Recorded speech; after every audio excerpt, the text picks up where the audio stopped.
नमस्कार दोस्तों, वॉक पे चर्चा में आप सबका स्वागत। मेरे चैनल को आप लोग सब्सक्राइब करें, यूट्यूब के इस चैनल को लाइक करें अगर आपको मेरे वीडियोस अच्छे लगते हैं, शेयर करें और उस पर कमेंट करें अगर आपके जो भी इनपुट्स है, फीडबैक है, गलत है, अच्छा है, जो भी है। चाइना के ऊपर आज बात करेंगे। चाइना ने फिर से तवांग में कोई उल्टी सीधी हरकत करी और चाइना बार बार कोशिश कर रहा है जानने की कि is this the same India that they once tried to encroach, और उनको दहेज में मिल गया था। और हमारे साथ प्रॉब्लम क्या रही है, हमारे इतिहास में कई ऐसे लम्हे हुए हैं जिनमें हमसे गलतियां हुई हैं और लम्हों की खता सदियों ने पाई है।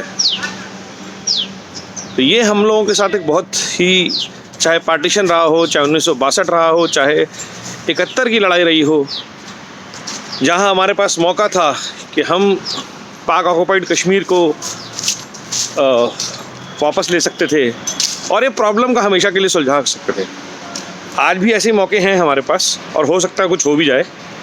चाइना ने जो हमारे पास कब्जा कर रखा है उसका भारतीय सेना ने मुंह तोड़ जवाब दिया, ऐसा हमें बताया गया हमारे रक्षा मंत्रालय द्वारा, हमारे रक्षा मंत्री द्वारा। लेकिन एक सर्टन सेक्शन ऑफ सोसाइटी है जो प्रूव करना चाह रहा है कि भारतीय सेना की दुर्दशा हुई। चीन ने भारत में घुस के मारा। चीन भारत में घुसा हुआ है बहुत सालों से और किसी ने उसको घुसेड़ा था, उसका नाम था जवाहरलाल नेहरू। और अपने हिस्से में जहाँ तक उसने कब्जा कर रखा है, जिसे आप लाइन ऑफ कंट्रोल बोलते हैं, एक्चुअल कंट्रोल बोलते हैं, उसके उस तरफ वो क्या कर रहे हैं उसमें हमारा डायरेक्ट कंट्रोल नहीं है। हम भी कर रहे हैं, हम भी हाईवेज बना रहे हैं, बेहतर सड़क, एयरपोर्ट्स, फाइटर डिविजन्स हम भी खड़ी कर रहे हैं, वहाँ पे शहर बना रहे हैं और वो भी कर रहे हैं, जबकि वो हमारा ऑक्युपाइड एरिया है। जैसे पाक ऑक्युपाइड कश्मीर है, वैसे चाइना ऑक्युपाइड नॉर्थ ईस्ट है, लद्दाख है। लेकिन एक इकोसिस्टम का एक्टिवेट होना जस्ट टू इंश्योर कि मोदी गवर्नमेंट हाय ये सबको समझ में आता है। जहाँ तक भारतीय सेना के शौर्य का सवाल है, आज की डेट में भारतीय सेना is much better equipped, much better trend, और किसी भी चीज़ की सेना के पास या ना तो हौसले की और ना ही गोली बारूद की कमी है। ऐसा सोचना कि अगर चाइना को एग्रेशन करेगा और इंडिया चुपचाप सह लेगा क्योंकि दिल्ली से किसी ने बोला होगा कि भैया हमें नहीं करना, हिंदी चीनी भाई भाई हैं, ऐसा बिल्कुल नहीं। The commanders are free to take decisions and we know what they are capable of if there is no political interference, there is no doubt in the fact that India and China are the biggest business traders. At the same time, there are certain tensions between us on the boundaries. तो लड़ाई युद्ध भी चलेगा और धंधा भी चलेगा, लगाम कसती जाएगी। उसका एडवांटेज क्या हुआ कि जब पिछली बार चाइना ने एग्रेशन किया तो चाइना से बहुत सारे बिजनेसेस इंडिया शिफ्ट हुए, चाइना के बहुत सारे बिजनेसेस इंडिया में बंद हुए। इंडिया वो इंपोर्ट करता है चाइना से जो दुनिया में हर देश करता है, जैसे केमिकल्स, APIs, इलेक्ट्रॉनिक प्रोडक्ट्स, जो कि सबको करने हैं, मजबूरी है। लेकिन इसी एग्रेशन के चलते पिछले 3-4 साल में इंडिया ने फ़ोन्स का अपने यहाँ बहुत बड़ा इंफ्रास्ट्रक्चर खड़ा कर लिया है। चिप्स हमारे यहाँ मैन्युफैक्चर शुरू हो रहे हैं और धीरे धीरे करके बहुत सारे जो प्रोडक्ट हैं जिनका इंपोर्ट इंडिया करता है वो प्रोडक्शन इंडिया में बढ़ रही है। तो फ्यूचर नीड्स के लिए इंडिया अपने आप को तैयार किया जा रहा है और जैसा कि हम देख रहे हैं बहुत सारी चीज़ें आत्मनिर्भर भारत और वोकल फॉर लोकल में बननी शुरू हो गई। तो ये बात हो गई इकोनॉमिक लेवल पे, जो इंडिया चाइना को काउंटर करने के लिए रेडीनेस में है। और लोगों को भूलना नहीं चाहिए कि ये रेडीनेस ओवरनाइट नहीं होती है।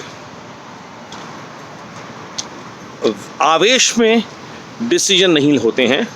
आज सरकार के पास अच्छे मंत्री हैं, जयशंकर जी जैसे, राजनाथ सिंह जैसे, जो इन डिसीजंस में, इन प्रॉब्लम्स में अच्छे डिसीजन लेने में सक्षम है, क्वालिफाइड है, ट्रेंड है।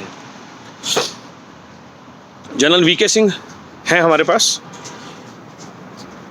तो अगर कोई सोचता है कि इंडिया की पॉलिसी में कहीं से ढिलाई है, एक्सटर्नल अफेयर्स एक बंदा ऐसा हैंडल कर रहा है जो एक्सटर्नल अफेयर्स में सबका बाप है। डिफेंस में एक बंदा इन्वॉल्व है जो डिफेंस में सबका बाप है, तो और उसके ऊपर जो बाप है सबका, वो तो वाकई में सबका बाप है। मैं मोदी जी की बात कर रहा हूँ। तो अगर आप सोच रहे हैं कि इन सब चीज़ों से कुछ हो जाएगा, तो nothing like that is going to happen in foreseeable future. India is going to reply very strongly like it did in Galwan.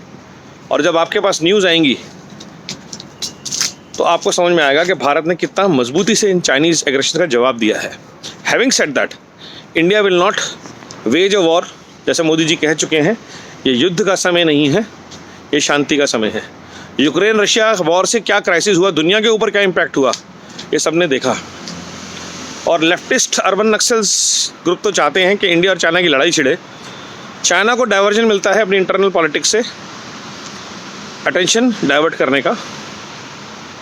और नुकसान वॉर में, चाहे इंडिया जीत भी जाए चाइना से, नुकसान बहुत भारी होगा, जान माल का, इकोनॉमिक लॉसेस। और ये मोदी जी अच्छी तरह जानते हैं। तो लास्ट तक युद्ध कहाँ तक टाला जाए, ये हमारे ऊपर है। और जब नहीं टाला जाएगा तो फिर फैक जहाँ तक भाला जाए, इसमें हमें कोई दो राय नहीं होनी चाहिए। आज हमारा देश का नेतृत्व इतना सक्षम है इस चीज़ में, और ये जो इकोसिस्टम चाह रहा है कि नेगेटिविटी, पेसिमिज्म को मेंटेन रखे, भारत जोड़ो यात्रा नहीं चल रही है, they have called for Chinese help. सवाल ये है कि चाइना के केस में बहुत सारे एपिसोड्स निकल के आते हैं। जब भी चाइना की बात होती है कि चाइना ने राजीव गांधी फाउंडेशन को डोनेशन क्यों दी, चाइना ओलंपिक्स में सोनिया गांधी सपरिवार क्यों गई जबकि शी इज़ नोबडी। तो ये बहुत सारी बातें हैं। चाइना के साथ राहुल गांधी ने कौन सा एग्रीमेंट साइन किया, राजीव गांधी फाउंडेशन का, जिसमें जिनपिंग पीछे खड़े हुए हैं। तो सवाल हमेशा चाइना के ऊपर जब भी उठेंगे कांग्रेस को देने हैं, क्योंकि ये प्रॉब्लम की जड़ जो है वो नेहरू जी थे, जिन्होंने यूएन में चाइना को सपोर्ट किया, हिंदी चीनी भाई भाई का उद्घोष लगाया और अंधविश्वास किया। आज की डेट में भारत जिस पोजीशन में है, हम विश्वास कर सकते हैं, अंधविश्वास नहीं करते किसी पे, दोस्ती का हाथ बढ़ाते हैं। मोदी जी ने शपथ ग्रहण में सबसे पहले पाकिस्तान वालों को बुलाया, और जब वो अपनी औकात पे वापस आ गए तो उनके साथ वही किया गया जो किया जाना चाहिए था। धोखे का जवाब हमले से दिया जाएगा, चाहे वो चीन हो चाहे वो पाकिस्तान। और सर्वजन हिताय सर्वजन सुखाय सर्वे भवन्तु सुखिन, ये हमारी ग्लोबल फिलॉसफी है जो दुनिया मान रही है आज की डेट में। सो योगी जी की भाषा में कहा जाए, एक हाथ में माला है और एक हाथ में भाला है। जिसको जो चाहिए उसको वो मिलेगा, जो आप डिज़र्व करते हो आपको वो मिलेगा, चाहे वो अपोजिशन हो, चाहे वो विदेशी ताकतें हो, पड़ोसी मुल्क हो, देश के गद्दार हो। जय हिंद, धन्यवाद।